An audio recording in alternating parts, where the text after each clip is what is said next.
Thanks for choosing this free Anfield Index podcast. If you'd prefer to listen to this or any of our other shows without adverts, then now's the time to check out Anfield Index Pro. With AI Pro, you can supercharge your entire listening experience. You'll not only get all of our podcasts without the ads, but you'll have them far faster with our Quick Publish feature available exclusively for subscribers. AI Pro also puts you in the heart of our sound studio, with an option to listen to many of our shows live and interact with the podcasters in real time as the shows are recording. Upgrading couldn't be easier. AI Pro is available on all popular podcast platforms, and we have our own apps for Apple and Android. Just head on over to AnfieldIndexPro.com and get started today. Hello everyone and welcome back to Rival Recon here on Anfield Index Pro. I'm Harry Sethi. After the Reds' attack largely misfired on Sunday evening at Kenilworth Road, an understandably emotional Luis Diaz arrived to rescue a point against a disciplined Luton Town side. Freedom for Dad isn't something you ever expect to see a player reveal under their shirt, and I know I speak for everybody when I express our desire to see Lucho's father returned home safely as soon as possible. Despite that disappointing draw, the Reds' direct opponents in the top six also faltered throughout the weekend, presenting the club side with the opportunity to re-establish their chase of current league leaders City this weekend as they welcome Brentford to Anfield. Joining me this week to discuss the impressive journey the Bees have been on over the past few seasons, I'm delighted to welcome on lifelong Brentford fan and her Game 2 ambassador, Ali Mullaley. And just a little heads up, Ali did suffer from a few audio issues throughout the pod, so apologies for any sort of faint noise that you may hear throughout her discussion with me. Welcome on, Alison. Good to speak with you. No, thanks for having me.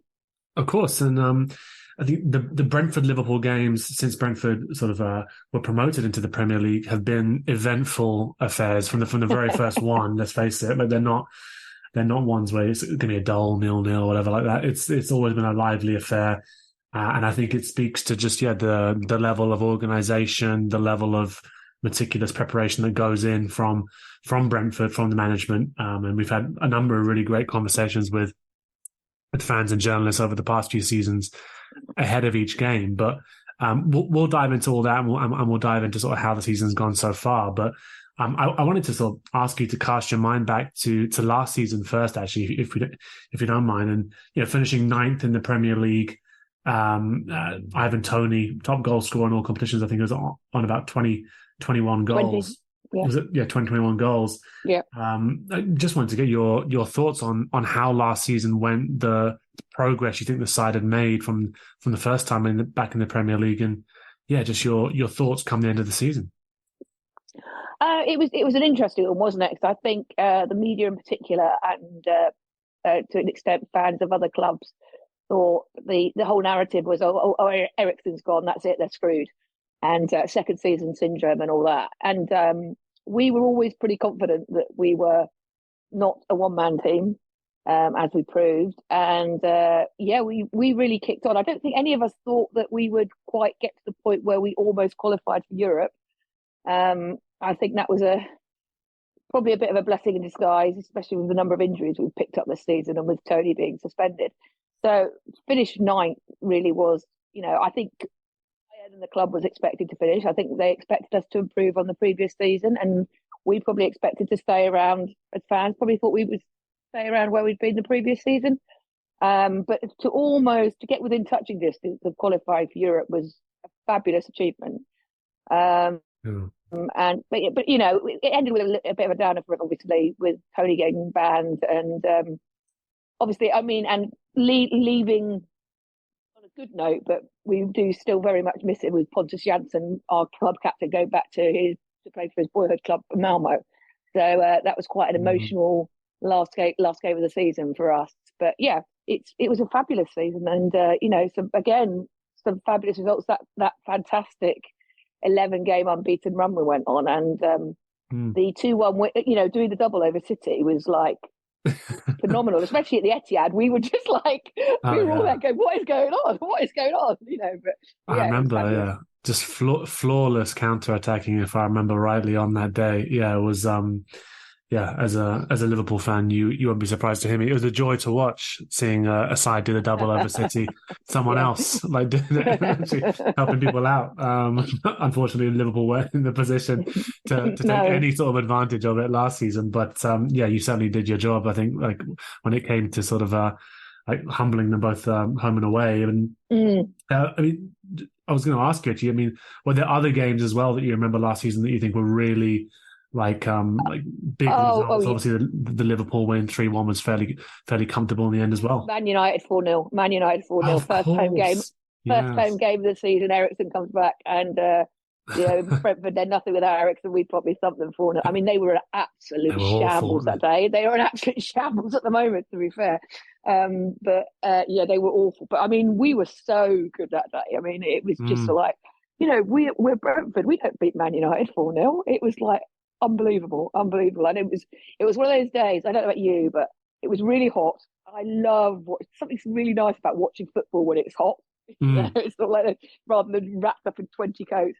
It was just a perfect day. So that was an absolutely fantastic result. So yeah.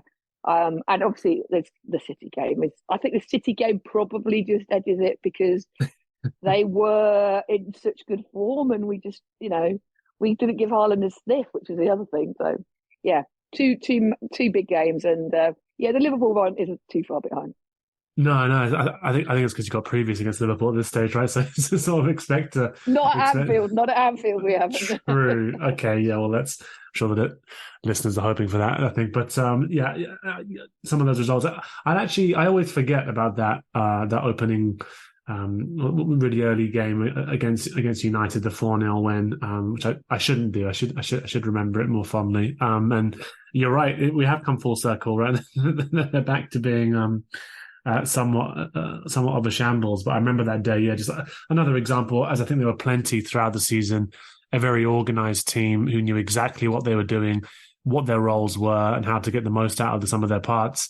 And a side that didn't have that cohesion. And I think we're seeing similar actually at this point, which is slightly odd given how long Ten Hag's now been there. Yeah, But yeah.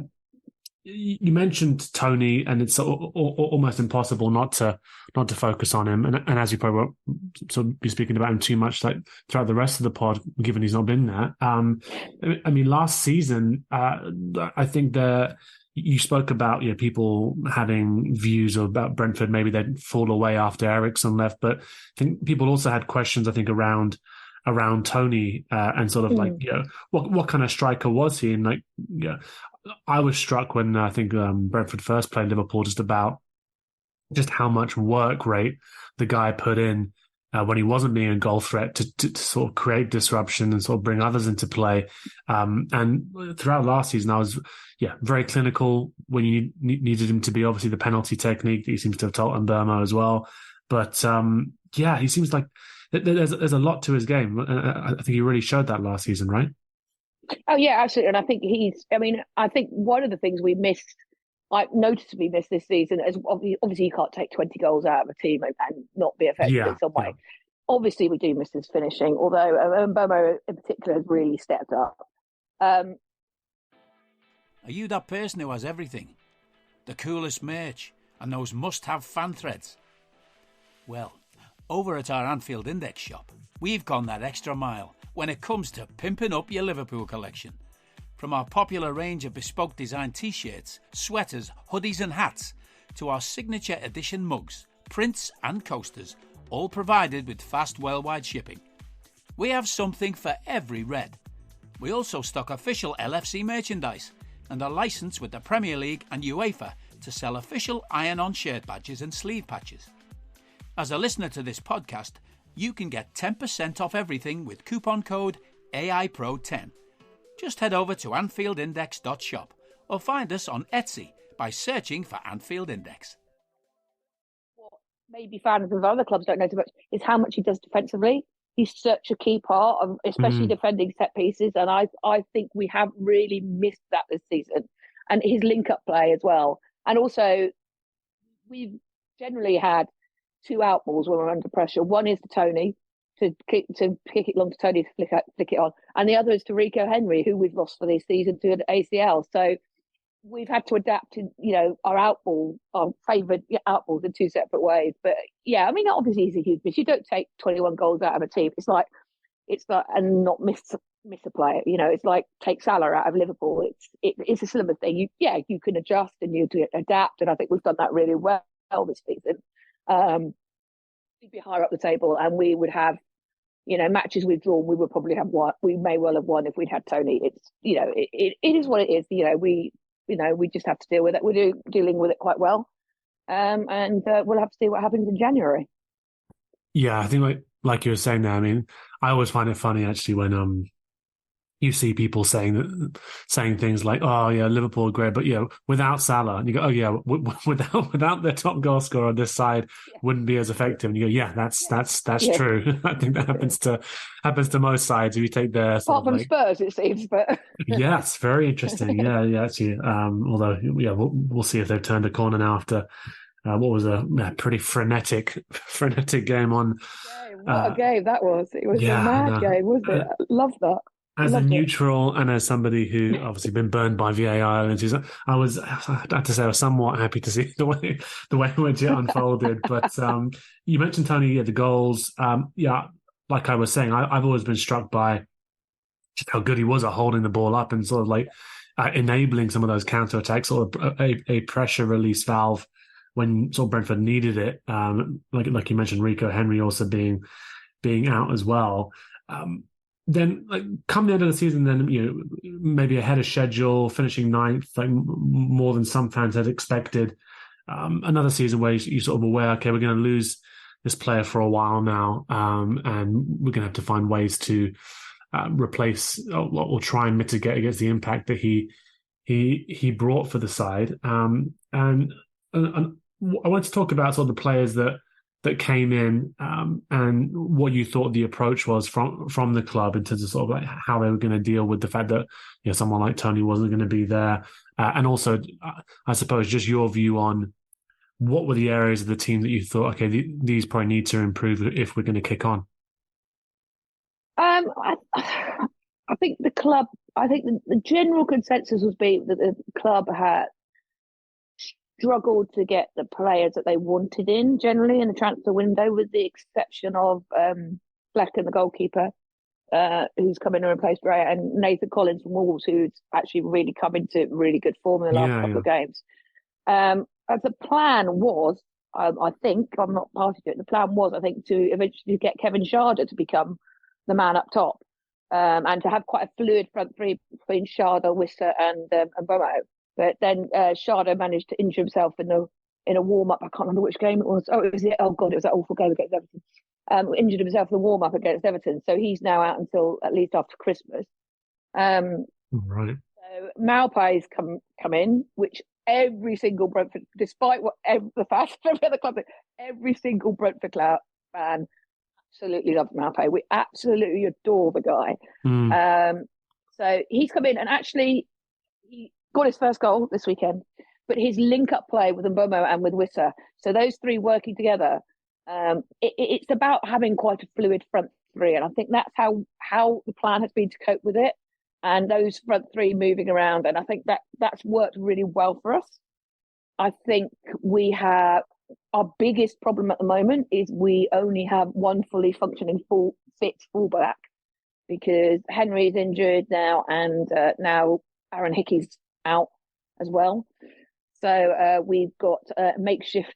You'll be looking forward to this makeshift. One of our fullbacks is going to have to be a makeshift for a while. So I think we've had to adapt so many different things and having to play in so many different ways, because we've just not had personnel we thought we were going to have at the beginning of the season.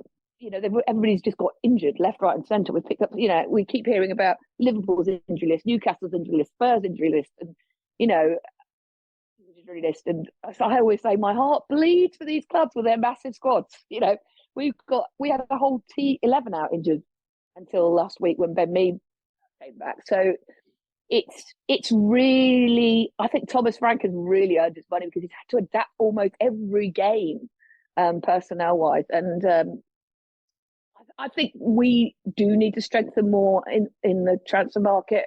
we've needed another left back for a long time. Hickey can play right or left. So when Henry got injured, he went over to the right. Now Hickey's injured, so we literally don't have a left back. And I think we really need another more creative midfielder. We have Jensen, who has been absolutely flying, has been superb for us this season. But we're him, and there's very little creativity in our midfield, especially with Damsgaard's out injured. So I think we need to strengthen the midfield, and I think everybody would say that we need to look at our fullbacks, and that's what we've not managed to do.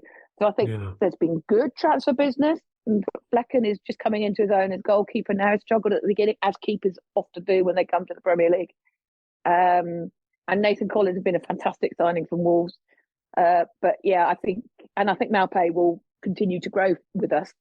But I think that fullbacks and the midfield, I think, is where people would say we may need to address that not in January, certainly in the summer.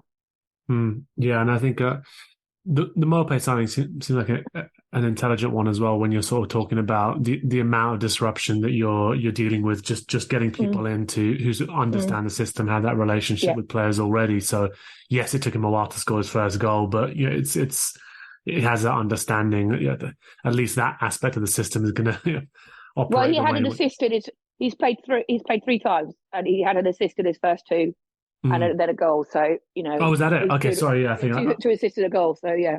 I saw some sort of headline that was suggesting that it had taken him ages or whatever. But is that okay? That's yeah. More for me looking at the headlines, right? But the other point, what you mentioned there, obviously, that sort of the goalkeeper now coming a bit more into his own. That move, I think, caught a lot of people off guard as well. Obviously, David Raya going to Arsenal on loan, and kind of an interesting. Well, I say interesting. I mean, I don't really believe in it in terms of sort of the rotation of your number one across competitions. I think I've seen it in the past where you can have sort of a goalkeeper who comes in and performs maybe in the cups for you, and then there's another goalkeeper who stays in for the league games. But yeah, just wanted your opinion on Raya's departure. Felt a little bit strange to see him. I mean, obviously, a big opportunity for him, but. Just your view of him as a goalkeeper, and sort of the way in which that move came out of the blue. It didn't come out of the blue to us. It did not come out of the blue to us. No, because he only had a year left on his contract, and it was really made pretty clear by the club that if the money was right, then he would go, and the loan is sort of like basically. Arsenal circumventing financial fair play, so it's pretty much after a certain number of games. I believe it comes an obligation to buy for, I think it's around 30 million. So to us, it didn't come as a huge surprise, and the club had planning. They went after Flecken, and they got Flecken. We had Flecken in before Raya went, but he is, and there will be people who scoff at this because he's still finding his feet at Arsenal, but he is a superb goalkeeper. For me, he's one of the best goalkeepers of the league. He is probably behind Alisson and Edison, probably the third best keeper in the league. He's superb with his feet, really good with his feet. He could spray a pass. I mean, I remember the first time we played you at ours. Yes, I remember Klopp referred to him as a number 10, and he is that good with his feet. And he pulled off some absolutely cracking saves. And I think I think he's struggling a little bit at Arsenal, but so often you see this with goalkeepers when they've got a new defence, and I think Arsenal's defence has shifted a little bit. But he as a goalkeeper, he plays such a high line. His starting position is so high, and that's clearly what Arteta wants. And he's clearly Arteta's number one, whatever people want to say, and I don't think that's going to change. But I mean, he's a massive loss because he was a massive loss to us, a massive loss. We can't pretend otherwise. And Flecken's got really big boots to fill there. Absolutely. No, yeah, I think it's been interesting sort of seeing his fortunes and also contrasting it with Andre Onana as well. So another goalkeeper sort of well known for his distribution and just how both of them have been doing under the spotlight, as you can imagine. Every team taking the opportunity to press them like crazy and just test out that distribution. And yeah, it's. I think even though it's been a number of seasons now since fans have sort of started to expect their goalkeeper to be be good on the ball, comfortable with distribution. I think fans still find it a little bit hard. There's going to be that teething process. You have to go through it a little bit. If you want a really good ball playing goalkeeper who's good with their feet and is going to do that sort of thing, you have to accept that as part of that, it will sometimes go wrong, and when it goes wrong, it goes horribly wrong. I mean, we saw it with Raya. It happens occasionally. Obviously, at Arsenal, he's in a much bigger spotlight. So when he does go wrong, it all gets blown up. But especially with the Ramsdale situation, if Ramsdale wasn't in there and he'd come in clearly as number one, I don't think there would have been quite. He's almost got double the attention on him because of the whole situation with Ramsdale. If that makes sense. I think it makes a lot of sense. Yeah, and it's I was just going back to thinking about sort of the Alisson introduction, and there was one particular game. I think it may have been against Brighton where somebody's charging him down, and he's just basically sort of like dinks it over the player's head, controls it again, passes it on. Probably gave half the stand some sort of like heart condition. Watching Raya frequently gave me heart condition. Right. And Flecker did something similar the other week, and it was like, oh my God, I can't watch my goalkeeper do that. He pulled it off completely, and actually part of me does miss those days, but I think he's been told not to do that since. But if we move on to this season then, and sort of obviously look at how things have been going, it was a slower start than perhaps, maybe outsiders expected who weren't aware of the injury crisis, weren't aware of the fact that all these players are missing, and there's been a sort of a struggle for cohesion, if you want, given sort of the amount of changes that Frank's been having to deal with. But what are you made of the start to the season? Quite a few draws in there. Obviously that great win over Fulham in the second game of the season. But what have you made of the season so far? And have there been any particular games that you look at and go, well, that sort of tells the story of our season so far, really, in terms of what we're dealing with? Interesting, actually, because obviously we've just had these three back-to-back wins. Back-to-back wins, of course. Yeah, but even prior to that, we only had 3 points less than what we had at the same point the previous season. Yeah, so okay. It's sort of like it's not really that slow a start, and arguably, we definitely should have had 3 more points. It's sort of like just a one-man show from Scott McTominay, which was absolute at United. Absolute sickener. That. I remember somebody turned to me, it was the 90th minute, and somebody said to me, "Oh, it's all right, they're bringing McTominay on, we're going to be fine." Shouldn't have said that. You really shouldn't have said that. I have said actually to quite a few of my friends who happen to support Man United, unfortunately for themselves, that whenever I see Scott McTominay doing well and in the first team, it's usually a sign that United as a team aren't doing that well. So it's unfortunately you've had to be on the brunt end of that. Yeah. And then we of course we went to Chelsea the following week, and it's 1-0 going into stoppage time, and we're just going, oh no, it can't happen again. And unfortunately Chelsea are pretty poor in front of goals. So I mean we started off all right. Obviously the win away to Fulham was fantastic. I mean until Burnley a couple of weeks ago, we hadn't managed to win at home, which is really unusual for us. We've had a lot of draws. That's weird. We had a lot of draws. We had that absolutely. Hello, I'm here to annoy you. I'm here to annoy you into listening to more of me and more of others on EPL Index. We don't just have the Anfield Index stuff. We've got EPL Index as well, which covers the entirety of the Premier League. And we have 3 podcasts and a whole bunch of really good writing on EPLindex.com. The podcasts are my own Two-Footed podcast, which is every day at 4 p.m, Monday through Friday, covering the whole league. We have A Tad Predictable, hosted by Tadiwa. You know Tadiwa, he does Anfield Index. He presents A Tad Predictable before every Premier League match week.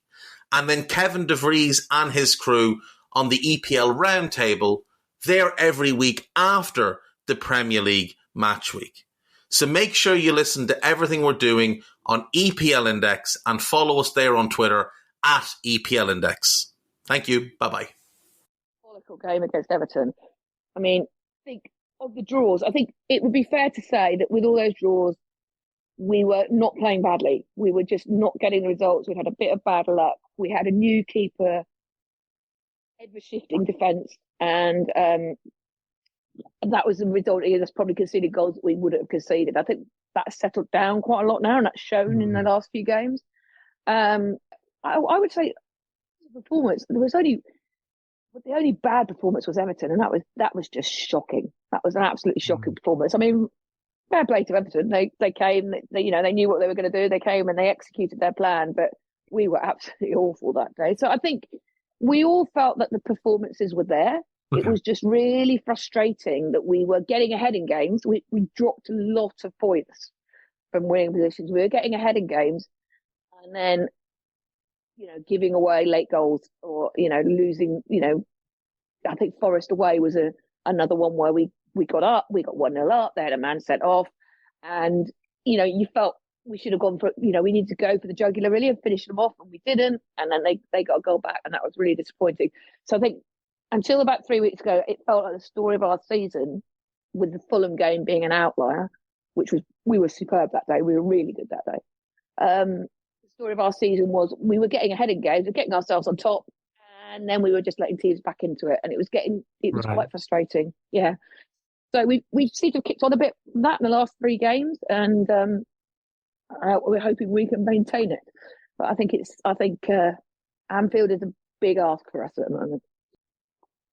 Yeah, and of course, I think it was the 3 consecutive wins at Stamford Bridge for Brentford now, which is always nice. Always nice to go there. And I think you're right. They are obviously at the moment, despite being quite competitive against Liverpool right at the start of the season, they do appear to be quite a weird side.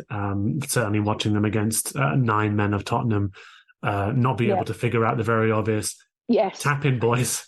There's a tap in here for you every single time. For a while, you could see Pochettino, I think, on the bench, like being staggered that they hadn't figured it out. And it eventually got there. But yeah, I think they're sort of a strange side, but it doesn't make the record any less impressive. No. And a good win over West Ham as well. I think I saw some of those goals. Yeah, no, it was a good win. It was a good win over West Ham, and especially as we had to come from behind as well. Having got ourselves 1-0 up, and then scored that fantastic goal to be fair by him, fantastic goal, and and then we went 2-1 behind, and but we came out really all guns blazing second half, and I think we thoroughly deserved that win. So that was a really good result to come from being behind and get the win there. Absolutely, and you mentioned a little bit, sort of the away record, or actually the home record, perhaps not being what you would expect, and obviously sort of being keen to get that right as the season goes on. I wanted to ask, Thomas Frank is 5 years now, is it, at Brentford for Thomas Frank? Yep. Sort of interesting. I think when you get to that like period of longevity at a club, people start to sort of wonder how you're going to try and do you have to try and reinvent yourself? Like, is your message still getting through to the players? And I'm not suggesting there's any of that, but have you noticed any?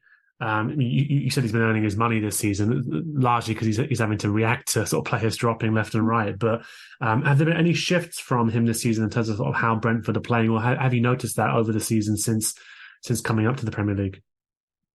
I don't think. I think it's difficult, really. I still find it surprising that we tend to play a long ball out from the goalkeeper. It's almost, at times it has almost felt like we're playing a ball out to Toney, who's not there. Yeah. With the best will in the world, Whistler ain't great at holding the ball up and flicking the ball on it. It's not his strength. Just so used to it. Yeah, I think we have adapted. I think he has adapted. I think he's far more used to find a system that was worked, and when the system worked, he would stick with that system and stick with that system and stick with that system until it wasn't working, and then he'd change it. Eventually, it became really obvious, and he'd change it. Whereas now he quite happily flip-flops between different systems, not just between games, but during games we'll flip-flop just systems. It doesn't always work. Sometimes you go, those substitutions really haven't helped us. But he's very fluid and very reactive to situations within games now, which I would have said a couple of years ago, maybe 3 years ago, he wasn't. He needed to react more to the situation in the game. And I think, weirdly, because people said the 5-sub rule won't help the smaller clubs, and I think it's almost helped us, almost helped him. I think he thrives off that 5-sub thing a lot of the time. So I think he's far better at reacting to in-game situations. He's far more being able to change the system within the game and between games. And I think he's far less tied into certain ways of playing than he was. And I think the whole benefited from it. Yeah, I know what you mean. I think there was definitely the sense that sort of landed on a plan, lots of very, very heavily rehearsed sort of work on the training ground. I mean, we still are we don't get me wrong, we're still pretty reliant on set pieces and, well rehearsed moves. I was going to ask actually, that's really a really important part of what we do. Well rehearsed moves, well rehearsed set pieces, very important part.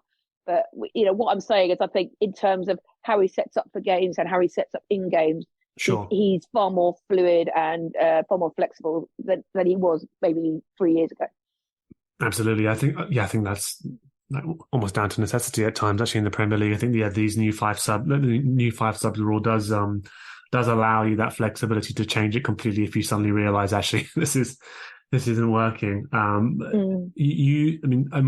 lot's been made obviously of those set piece routines. I mean, definitely in the games where I've been sort of like heavily focused on them in terms of the Liverpool matchups. I've always noticed sort of the some of the creativity around those set pieces, not just being some of the standards swinging it into the box and hoping someone's going to make a good connection with it. I think there's been like a lot of moves you've seen over the past few seasons where you're dragging defenses all around to try and sort of get them unsettled and actually free up some space for you. And it's always been a very impressive aspect of Brentford's game. And one point I wanted to jump onto now actually was you spoke a little bit about Nathan Collins finding his feet of late and having more of an impact. But I want to ask who those key players have been for Brentford so far. You mentioned Jensen trying to fill that creative vacuum a little bit in midfield as well.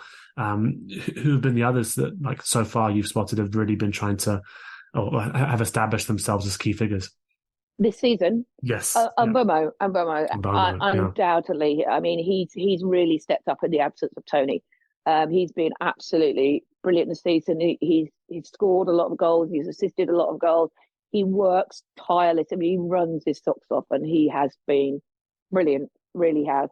I think, as I mentioned, Matthias Jensen, he has been superb. I mean, we always felt we've had him for a long time.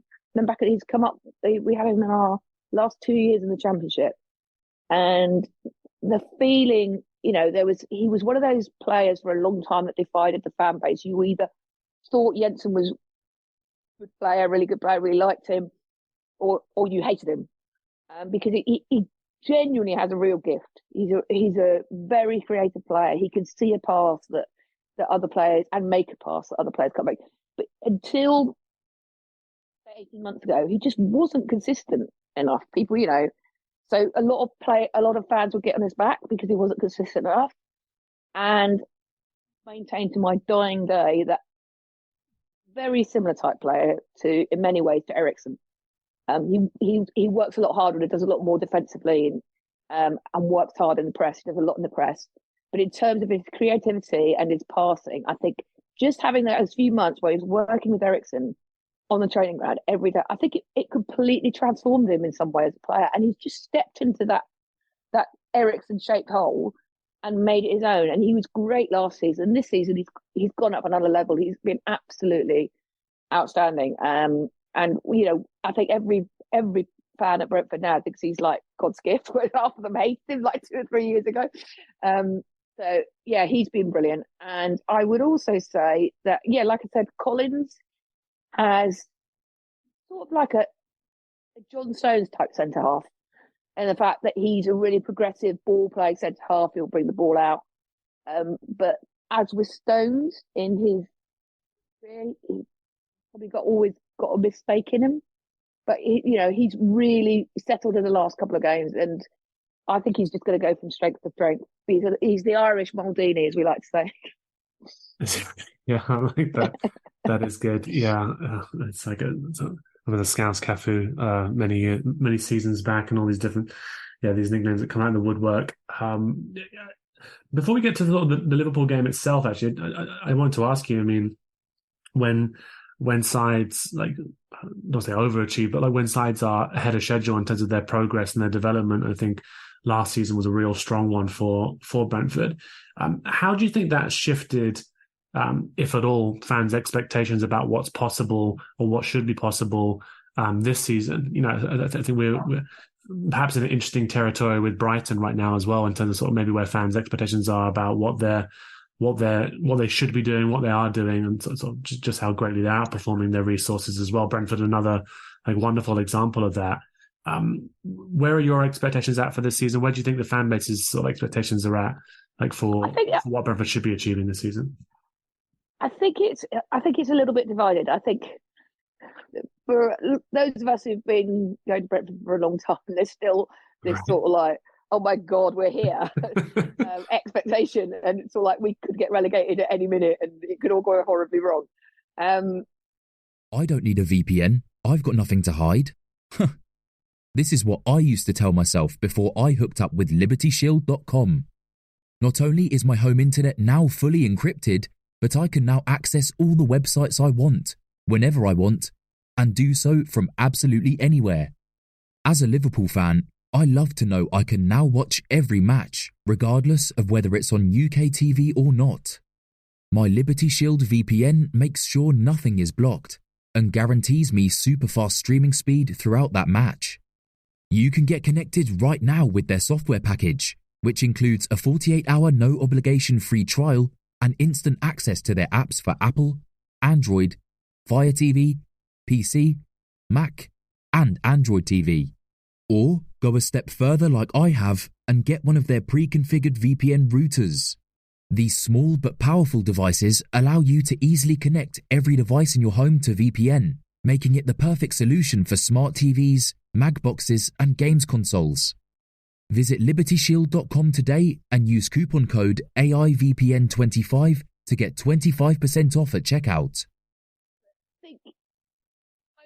I think the majority of the fan base are realistic enough that, you know, mid-table. I mean, even to the extent of just getting, you know, staying in the division this season. You know, without Toney, the number of injuries we have, we feel we're a little bit of a team in transition at the moment.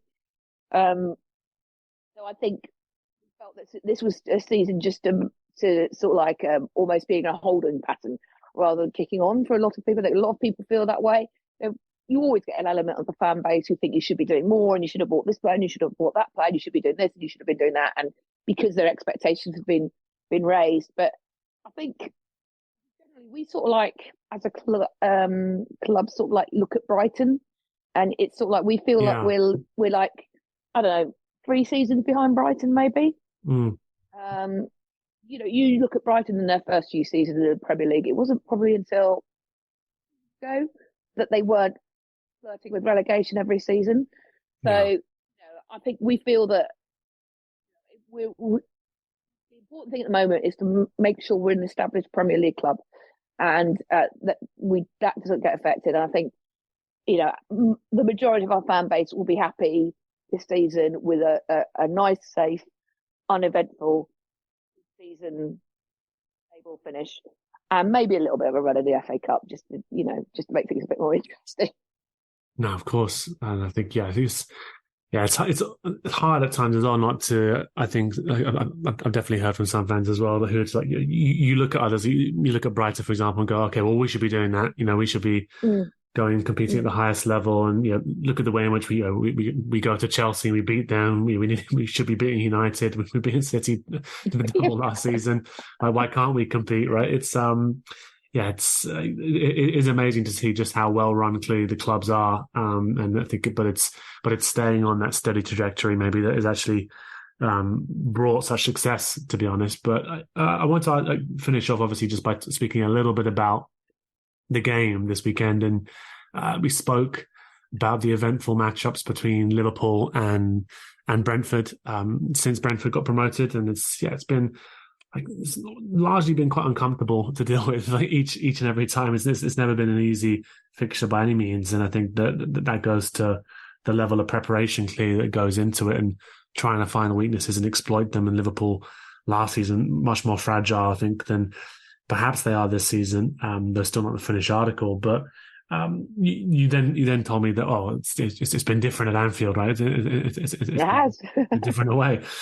So I wanted to sort of get your view on what you're expecting this weekend in terms of sort of the type of game and like what kind of approach you imagine Brentford will adopt being up at Anfield.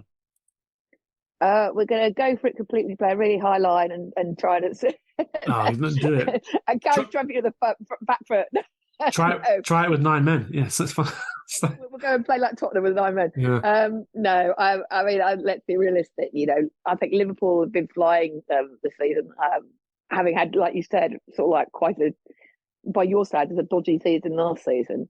I can't see us doing anything other than what we did at Chelsea is come in, sit on the low block and sit in the low block and try and catch you on the break. I think it's a tough assignment for us.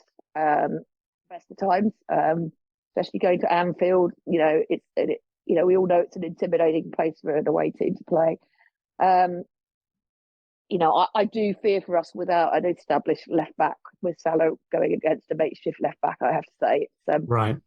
Yeah, I think it could be a difficult afternoon. I think we can spend well in the low block. I think we'll set up with 3 at the back and 2 wing backs. I think Ben Mee got some minutes against West Ham, and I think he'll probably come into a back 3 with Pinnock and Collins.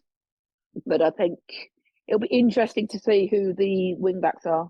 I mean, I would probably say go in at right. He'll move Roerslev over to the left, but then you've got Roerslev, who's actually our only fullback. But then Roeslev's a right-footed player, or he might put Janelt there at left back, who's played left back in the last couple of games. That is our biggest problem. I think is lack of fullbacks is going to be an issue, and I think we'll sit and just try and catch you on the break like we did against Chelsea. But I think it's going to be a lot harder because we gave up a lot of chances to Chelsea, but they're rubbish at finishing. I don't think we can give up that many chances to Salah and the way Núñez is playing as well either. So, and I have to say Trent does strike the fear of God into me a lot of the time as well. Does he? Interesting. Okay. No, I think he's such a fabulous player. I think he's a fabulous player, Trent. So I think it's going to be a tough assignment for us. I travel more in hope than expectation. But hey, I went to the Etihad travelling in hope more than expectation last season, so who knows? I was going to say, I think the Luton blueprint is there in terms of the approach they took about just sitting in and looking to counter, and eventually they got their chance to do so, and they took it. Yeah, they're at home though. They were at home. They were at home. Yeah, it was a bit different for sure, and it was an off day for Mo. Yeah, I do enjoy that. Well, let's hope Mo has another off day on. Yeah, I was going to say, I do enjoy thinking about that conversation that Thomas Frank's going to have with someone. Like, all right, lads, who fancies it this weekend up against Salah? Because he has been on pretty incredible form this season, and Trent actually is always nice to hear Trent getting some love. Actually, I think because he does get a lot of stick his way as well. But it's been interesting this season. I think he's almost he's yet to fully take off. I think, and that's because he's playing this new sort of inverted role, and sides are trying to crowd him out a little bit. But because there's other threats, I think it's it's not all on him anymore. Actually, I think which he's probably like trying to figure his head out a little bit, because he used to always go through him, and now it doesn't necessarily have to, which is sort of a strange thing for him to deal with. But yeah, I'm expecting, regardless of the injuries, regardless of the absences, that it's going to be not going to be a straightforward game by any means. They rarely are straightforward, I'd say, to be honest, against Brentford. And yeah, I wouldn't be surprised if Mbeumo has a solid game, because as you say, I mean, I actually didn't expect him to make the leap up that he has this season. Actually, I felt he's really sort of taken on that mantle from Toney and taken on almost that leadership within the group. So I wouldn't be surprised to see him give the guys a tough game. But anyway, I want to thank you just for obviously just for coming on and for sharing all your insight into the journey the club's been on over the past few seasons. Which, as you say, I mean, you sort of if you've been going for a number of years, you should never take it for granted. Never think it's going a bit too slow, take any of it for granted. No, never take any of it for granted. It's only a sort of like we were in League One, and it's phenomenal really what we've done, and I think we still just have to enjoy every minute of it, and it's the Premier League. There will be hard tough days, but there's also great days, and hopefully the great days continue to outnumber the tough days. Absolutely, yeah, I think that's all you can hope for, certainly. But did want to thank you again. Really do appreciate you coming on and all the insight you've been sharing. But just before we wrap up, to all the listeners, I hope you enjoyed these rival recons throughout the season. There will be another one ahead of a pretty low-key fixture on the 25th of November. I think it's away to a club called Manchester City. So that will be fun. Looking forward to that already. Early kickoff as well. We could give you some advice on how to play if you want. Thomas Frank over a glass of wine or something after the game would be great. Because doing the double, I'd take that. I'd take that this season. It's I'm sure the listeners have seen very tight up there at the moment. So the opportunities do appear to be there for players there for teams rather, just to stay in touch with City. So there will be another pod ahead of that fixture. But between now and then, of course, there'll be a whole array of great content on the channel, including some coverage of the Europa League game against Toulouse. But we'll be back again ahead of that game, intimidating game a little bit on the 25th of November away to City. We hope you enjoyed listening to this Anfield Index show. Please be sure to subscribe to our channel so future podcasts find their way to your device automatically. There's nothing quite like fan engagement, and we'd love to know what you think of anything discussed on this show. The best way to get in touch is over on our free Discord community, where both podcasters and listeners debate the hottest LFC topics 24/7. Sign up free now at AnfieldIndex.com/Discord. You won't regret it. You can also follow us on Twitter at Anfield Index and find us on Facebook by searching for Anfield Index. Oh, and before you go, we'd love it if you could leave us a 5-star review on your favourite podcast app. It only takes a couple of seconds, and it means the world to the people who create these free shows.